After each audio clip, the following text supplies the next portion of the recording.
और कितना दूर पापा? बस पहुंचने वाले हैं बेटा। तुम्हें कुछ याद है बचपन में आकर तुम इसी गलियों में घुमा करते थे, दादा दादी के कंधों पे खिला करते थे। तुम्हारे दादा दादी भी तुम्हें देखने के लिए बहुत उत्सुक हैं, वेट कर रहे हैं तुम्हारा।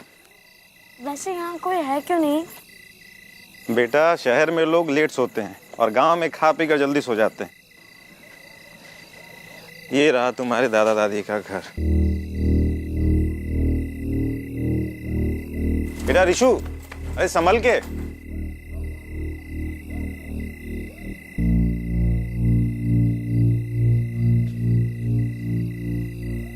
दादा! बेटा दादी! रिशु, बेटा अरे रुको तो सही, लाइट तो जलाने दो। इस गांव में लगता है अभी तक लाइट का प्रॉब्लम सॉल्व नहीं हुआ।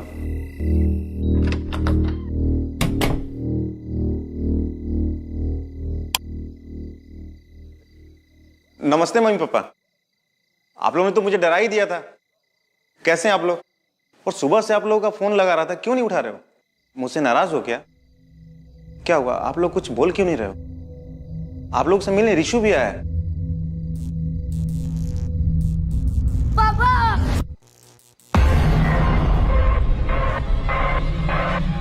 क्या हुआ? क्या हुआ बेटा?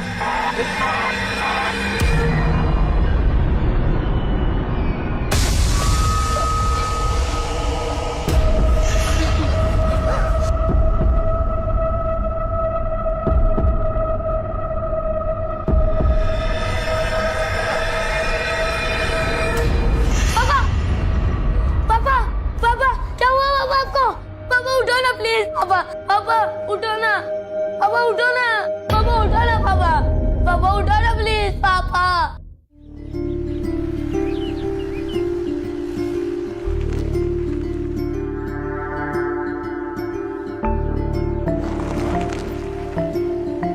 एएसपी आदिति शर्मा, अच्छा बताओ ऐसी कोई किताब बनी है जिससे तुम्हें जाना जा सके?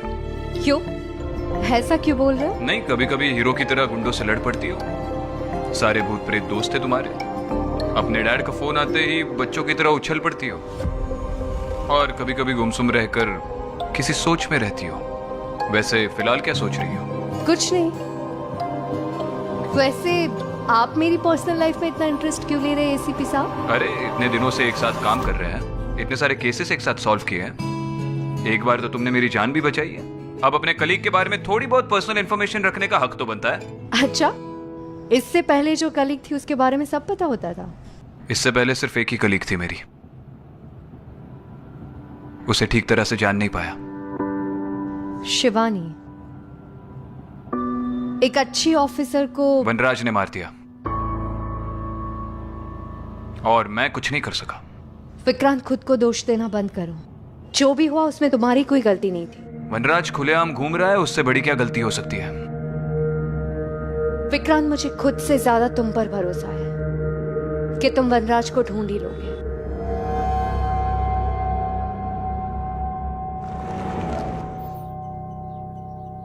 बताइए केस क्या है? सर केस बहुत अजीब है। हमारा वेदपुर एक बहुत बड़ी मुसीबत से गुजर रहा है। कैसी मुसीबत?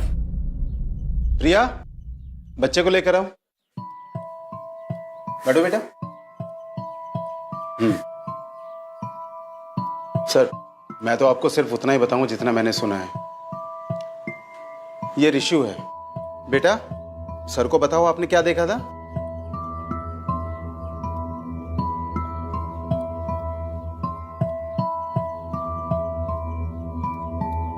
रिशु, तुम्हें हमसे डरने की जरूरत नहीं है। हम यहाँ पे तुम्हारी मदद के लिए आए हैं। बताओ क्या देखा था तुमने? पापा, पापा को मार दिया। अदिति, ये इस वक्त बहुत शॉक में है। इस वक्त इससे बात करना मुनासिब नहीं है। कांस्टेबल, लेकर जाओ। जाओ बेटा। आप ही बता दीजिए आपने क्या सुना है? सर, ये सुबह हमें पुलिस स्टेशन के बाहर मिला था। इसके पापा और इसके दादा दादी की डेथ बॉडीज घर से मिली थी। आपने आसपास के लोगों से पूछताछ की थी? जी मैम, हमने बात की थी। वो लोग भी वही बात कर रहे थे जो पूरा वेदपुर कर रहा है। क्या? एक ये रात को यहाँ पर रोने की आवाजें आती हैं और सर वो आवाजें पूरे वेदपुर को अपनी चपेट में ले रही हैं। रोने की आवाजें कहाँ से आती है? हर जगह से सर। विक्रांत, आई थिंक हमें ऋषु के दादा दादी के घर जाके एक बार देखना चाहिए। ठीक है, इसके घर का एड्रेस दे दीजिए।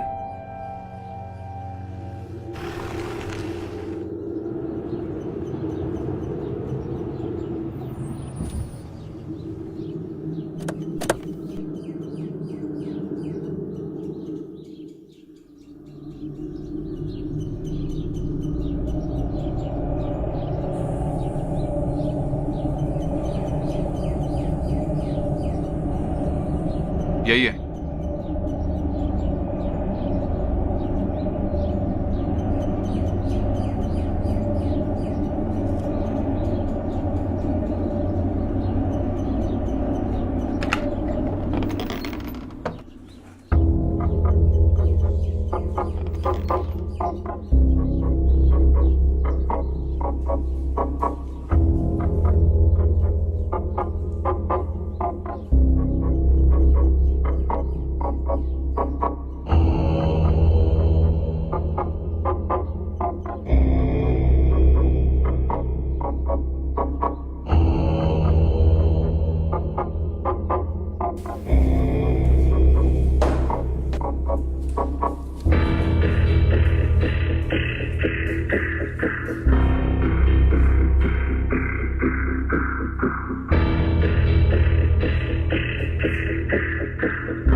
इस घर की हालत को देखकर लग नहीं रहा कि ये एक क्राइम सीन है।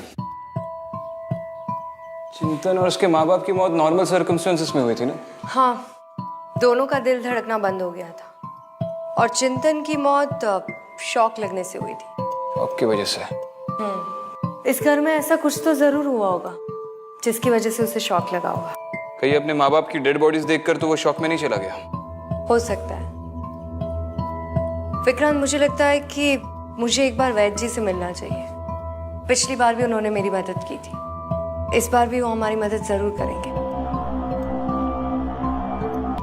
ठीक है।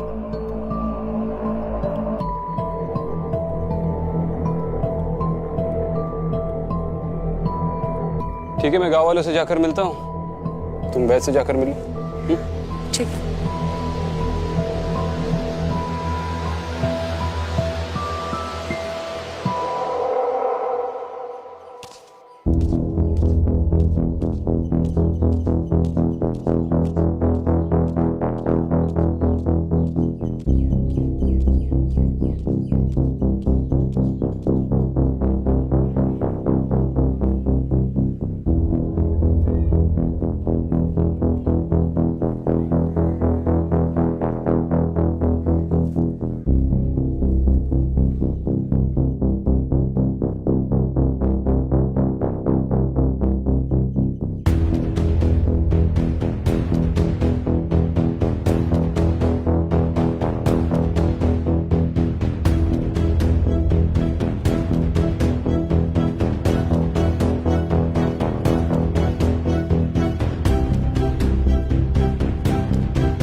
भाई साहब सुनिए, एक मिनट। जी बोलिए। मैं विक्रांत सिंघल, मुंबई पुलिस एसीपी। आपसे चिंतन के बारे में थोड़ी बात करनी है। जी बताइए। आप जानते हैं चिंतन को? उस रात को उसके परिवार के साथ क्या हुआ था? आपने कुछ देखा या सुना? जी नहीं, हमें कुछ नहीं पता। आपको हर रात को यहाँ किसी के रोने की आवाजें आती हैं? केवल मुझे ही नहीं बल्कि पूरे गांव को ये आवाजें सुनाई देती हैं। कब से शुरू हुआ ये सब, ये आवाजें? पिछले कुछ दिनों से सर। लोग डर के मारे रात को अपने अपने घरों में छिप जाते हैं। वो तो दिख रहा है। ये चिंतन के माँ बाप क्या करते थे? मंदिर के बाहर उनकी एक दुकान थी। इस पूरे गांव के लोग मंदिर के आसपास ही काम करते हैं। बहुत ही पवित्र जगह है ये सर, लेकिन अब लगता है जैसे जैसे किसी शैतान का साया पड़ गया हो यहाँ पे। आप चिंतन के परिवार को अच्छी तरह से जानते हैं जी। एक छोटी सी मदद कर सकते हैं उसके परिवार की? जी, कुछ भी। चिंतन का बेटा है ऋषु, बहुत डरा हुआ है। ऐसी हालत में उसका पुलिस चौकी पर रहना मुनासिब नहीं है। आपके घर में रहेगा तो परिवार की तरह महसूस करेगा। और हम तो है ही, आपको किसी भी चीज की जरूरत पड़ेगी तो बेशक कॉल कर सकते हैं। जी ठीक है। शुक्रिया। मैं रात को ऋषु को लेकर आऊंगा। वैद्य जी,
सर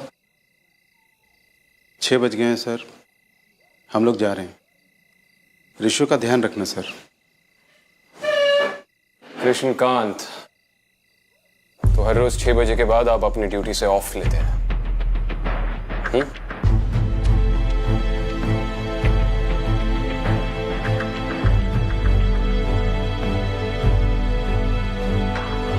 ड्यूटी ज्वाइन करने से पहले आप सबने एक शपथ ली थी कि ये देश, इसके सारे लोग हमारा परिवार है और किसी भी हालत में हम अपने परिवार की रक्षा करेंगे, याद है? और जब वेदपुर को आपकी सबसे ज्यादा जरूरत है तो आप भीगी बिल्ली की तरह 6 बजे के बाद अपने घर में घुसकर चुप रहे। अगर 9 से 6 की ड्यूटी करनी थी तो कोई और ड्यूटी कर लेते, पुलिस में क्यों भर्ती हुए?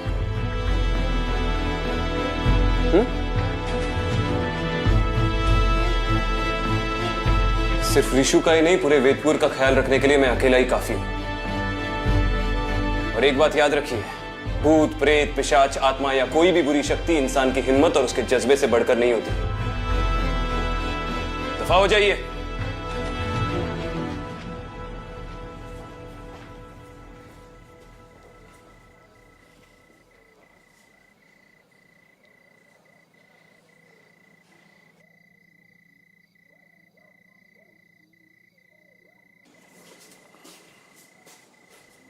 ऋषु, ऋषु, चलो उठो। तुम्हें तनुज अंकल के घर पे छोड़ देते हैं। नहीं, मुझे वहां जाने से डर लगता है। मुझे वहां नहीं जाना। डर लगता है?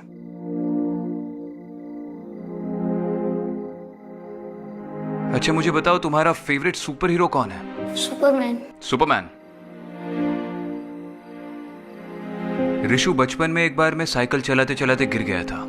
तब से साइकिल चलाने का खौफ मेरे जहन में बैठ गया, मेरे दिमाग में बैठ गया। मुझे बहुत डर लगने लगा साइकिल चलाने से। तो मैंने अपने बाबूजी से जाकर कह दिया कि इसके बाद मैं दोबारा कभी साइकिल नहीं चलाऊंगा। तो उन्होंने मुझसे कहा कि बेटा, अगर जिंदगी में आगे बढ़ना है, कुछ बड़ा बनना है, तो जिस चीज से तुम्हें सबसे ज्यादा डर लगे, सुबह उठकर सबसे पहले वही चीज करो। और उस साल स्कूल की साइकिलिंग कंपटीशन में मैं फर्स्ट आया। तो अब तुम भी मत डरो। ये देखो, इस पर्ची पर मैंने अपना फोन नंबर लिख दिया है, ये अपने पास रखो। अगर तुम्हें वहां पर कोई भी प्रॉब्लम आए तो मुझे फोन कर देना, मैं सुपर हीरो की स्पीड से वहां पर पहुंच जाऊंगा, ठीक है?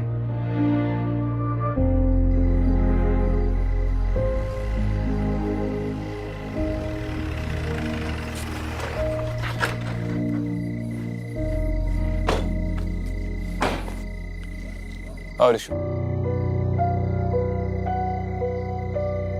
ख्याल रखना, बच्चा बहुत डरा हुआ है।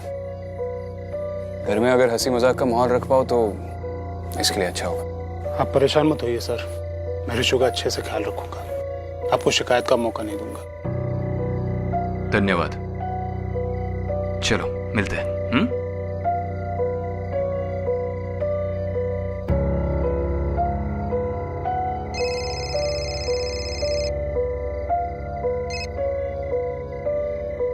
हाँ दीदी। कहाँ हो विक्रांत? ये ऋषि को छोड़ने आया था, बस निकल ही रहा हूँ, मिलते हैं।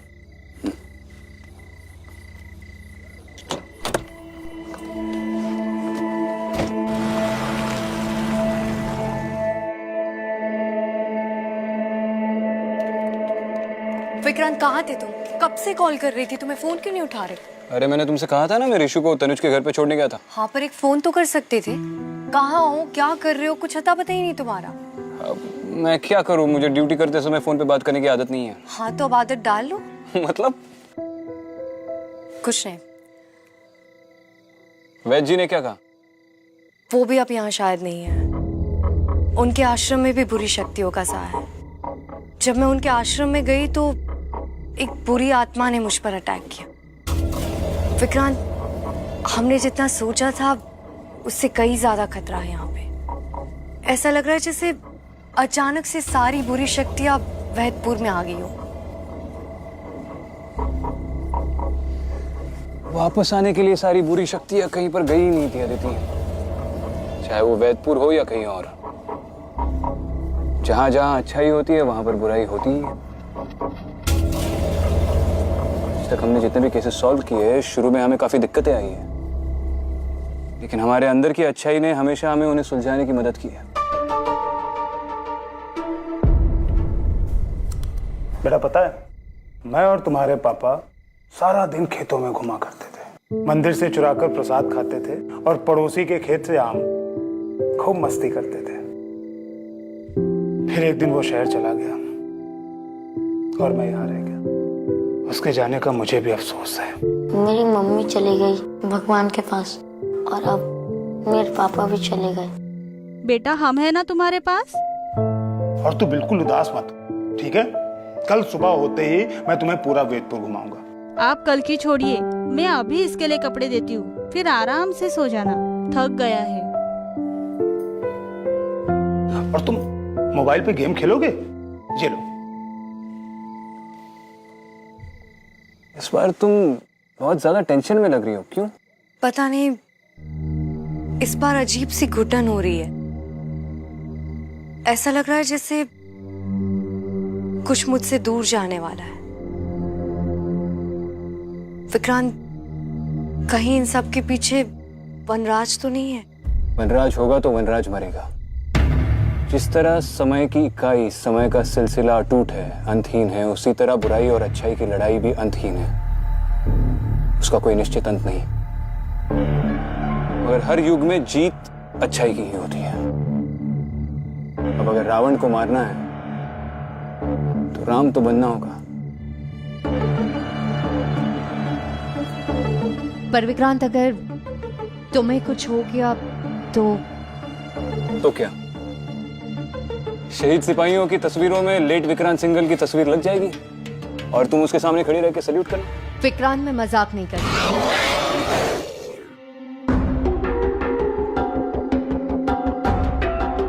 लगता है अब जाने का वक्त आ गया। मतलब तुम उस तरफ जाओ, मैं यहाँ पर देखता हूँ। विक्रांत, अपना ध्यान रखना। तुम भी।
सुनिए,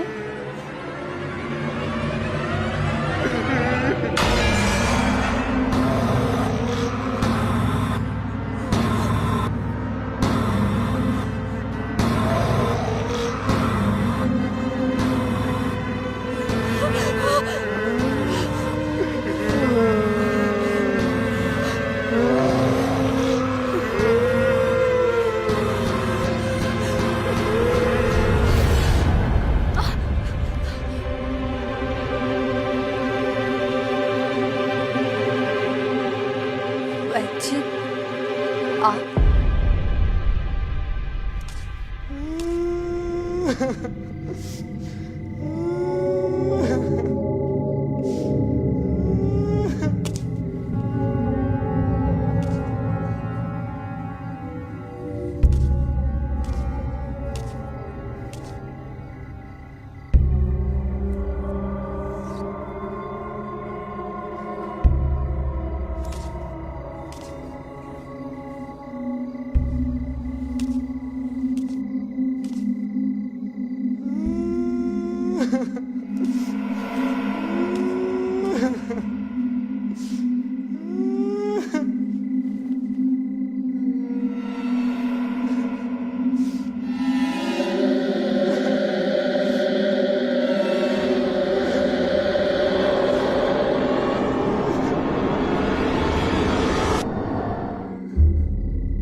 हेलो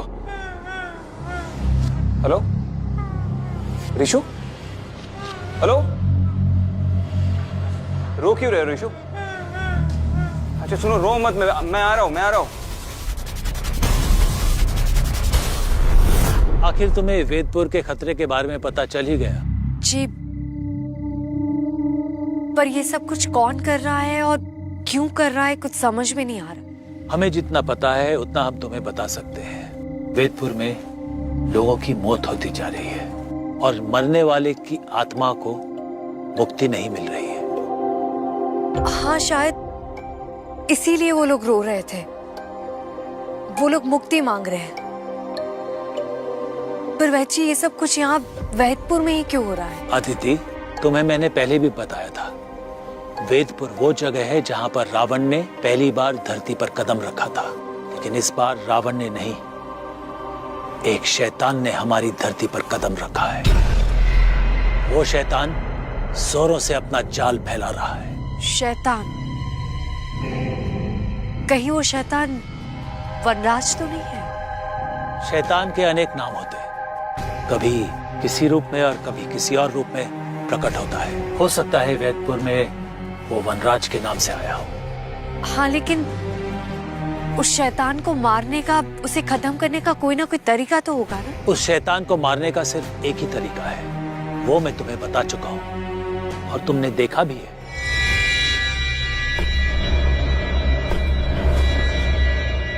वो 4 निशान। पर वैची, वो 4 निशान से वनराज को मारना? अदिति, मैंने तुम्हें बताया था ना, 4 नहीं 5। पुराने ग्रंथों में भी लिखा है और भूतकाल के शास्त्रों में भी यही लिखा है। मैंने पढ़ा है। और हर एक निशान का अपना मतलब होता है। पहले निशान का प्रतीक शक्ति है, दूसरे निशान का प्रतीक ऊर्जा, तीसरे का प्रतीक है बुद्धि, चौथे का प्रतीक है सर्वश्रेष्ठ और आखिरी निशान इस ब्रह्मांड का प्रतीक है। वो कहाँ पर है और कैसा दिखता है ये हम नहीं जानते। पर वैची, अगर 4 निशान मिल गए हैं तो 5वां भी कहीं ना कहीं होगा। उसे ढूंढने का कोई तरीका होगा, कुछ तो।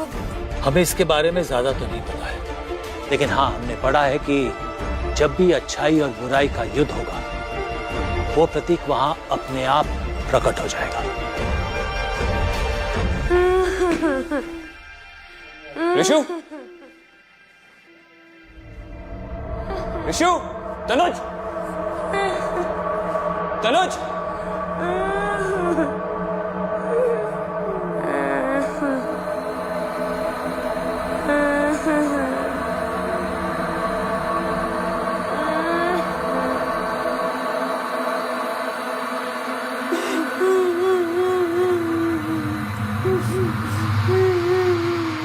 ऋषु,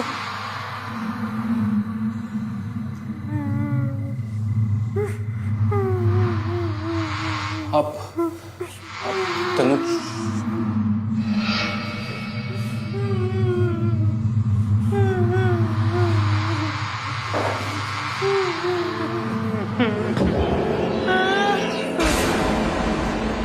तनुज,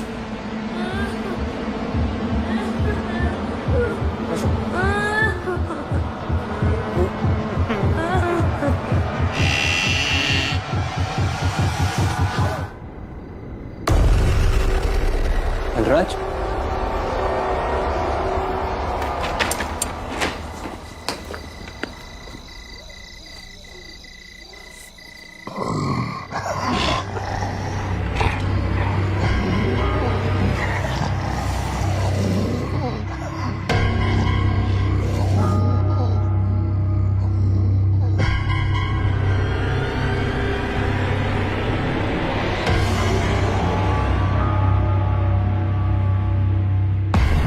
वैची ऐसी अच्छाई, ऐसी शक्ति, वो कौन है जो वनराज से लड़ पाए? वनराज से लड़ाई बहुत पुरानी है अदिति। सबसे पहले उससे लड़ने आया था सिद्धांत। सिद्धांत जोगलेकर, शिवानी का भाई। सबसे पहला निशान हमने उन्हीं की डायरी में देखा था। उसके बाद आई शिवानी, उसके बाद आई तुम और वो विष कन्या अनन्या। और मुझे पता नहीं कि तुम ये बात जानती हो कि नहीं, तुम, सिद्धांत, उसकी बहन शिवानी और वो विष कन्या अनन्या एक ही अनाथ आश्रम से हो। रामेश्वर शिशु मंदिर।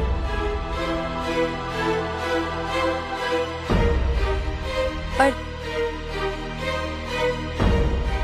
आप ये बात कैसे जानते हैं? तुम्हारे जाने के बाद जब हमने वो 5वां निशान ढूंढना शुरू किया, तब हमारे सामने वो 5वां निशान नहीं आया, बल्कि तुम्हारी कहानी हमारे सामने आई। क्या? अनाथ आश्रम के जलने के बाद सिद्धांत और उसकी बहन शिवानी को एक परिवार ने गोद ले लिया था। सिद्धांत की 2 बहनें और थी,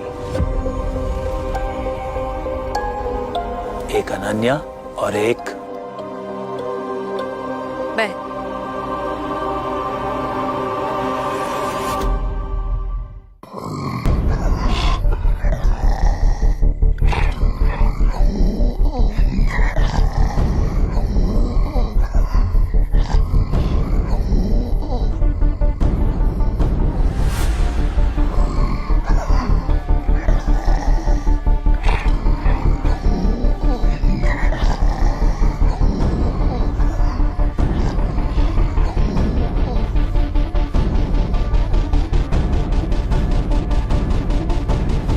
लेकिन तुम सब वनराज को मारने के लिए नहीं, बल्कि वनराज को मारने वाले की सुरक्षा के लिए यहाँ आए हो। कौन है तुम? मेरा नाम अदिति है। शिवानी ने मुझे यहाँ भेजा है किसी की मदद करने।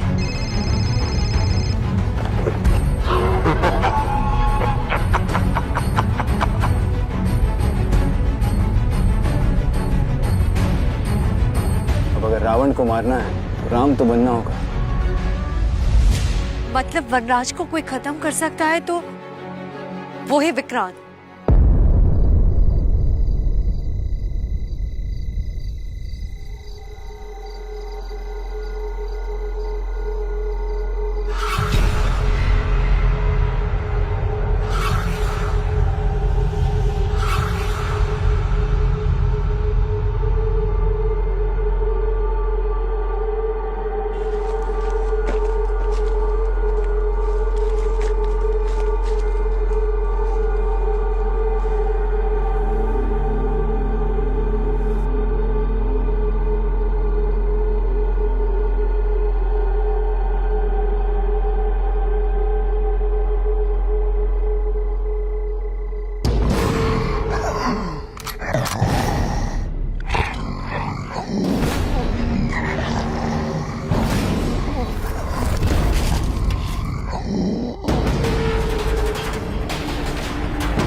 ये बात वो बुरी शक्ति वनराज भी जानता होगा। वनराज को मारना इतना आसान नहीं है अदिति। विक्रांत की जान को भी खतरा है। तुम्हें जल्द से जल्द वो 5वां चिन्ह ढूंढना पड़ेगा, क्योंकि वो 5वां चिन्ह ढूंढने के बाद ही दूसरी दुनिया का दरवाजा खुलेगा और इन सब आत्माओं को मुक्ति मिलेगी और तभी वनराज को मारा जाएगा।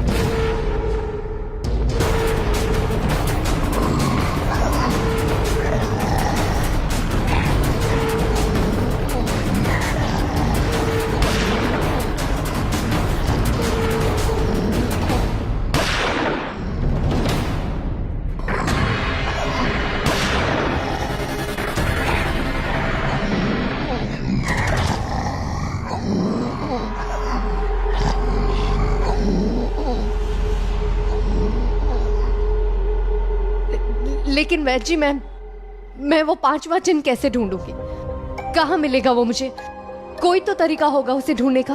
तुम्हें बताया ना अदिति, जब भी विक्रांत और वनराज का सामना होगा वो चिन्ह अपने आप तुम्हें दिख जाएगा। पर वैद जी, कहीं ऐसा ना हो कि वो 5वां निशान ढूंढने से पहले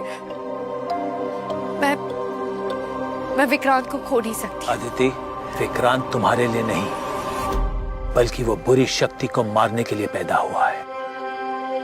वनराज वैसे भी बहुत शक्तिशाली हो गया है और वो सारी दुनिया को वेदपुर के जैसे ही खत्म करना चाहता है।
आदिति, तुम्हें जल्दी जाकर विक्रांत की मदद करनी चाहिए वनराज को खत्म करने के लिए।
जब भी अच्छाई और बुराई का युद्ध हो वो प्रतीक वहां अपने आप प्रकट हो जाएगा।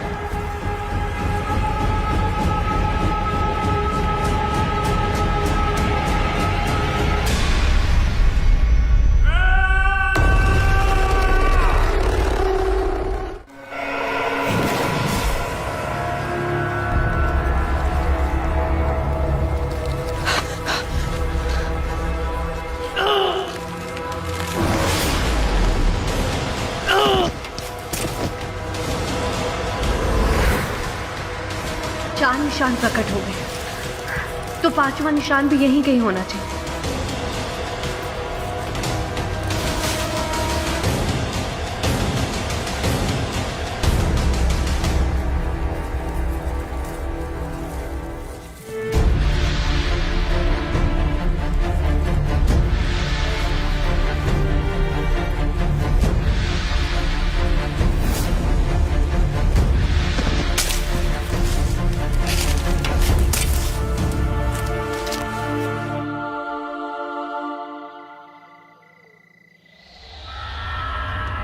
पहले निशान का प्रतीक शक्ति है, दूसरे निशान का प्रतीक ऊर्जा, तीसरे का प्रतीक है बुद्धि, चौथे का प्रतीक है सर्वश्रेष्ठ।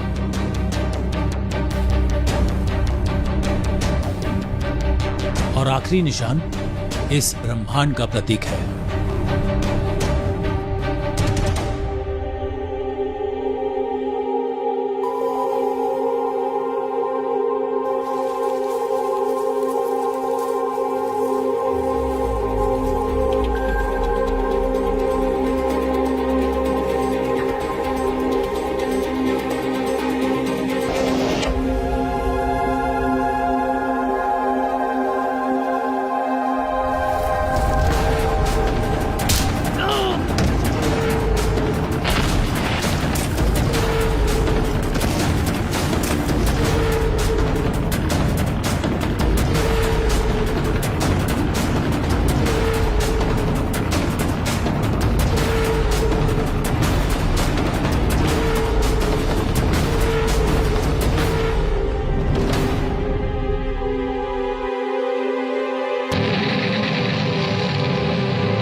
मुझे मार नहीं सकते, इस दुनिया को नहीं बचा सकते, और अगर मैं मरा तो तुम भी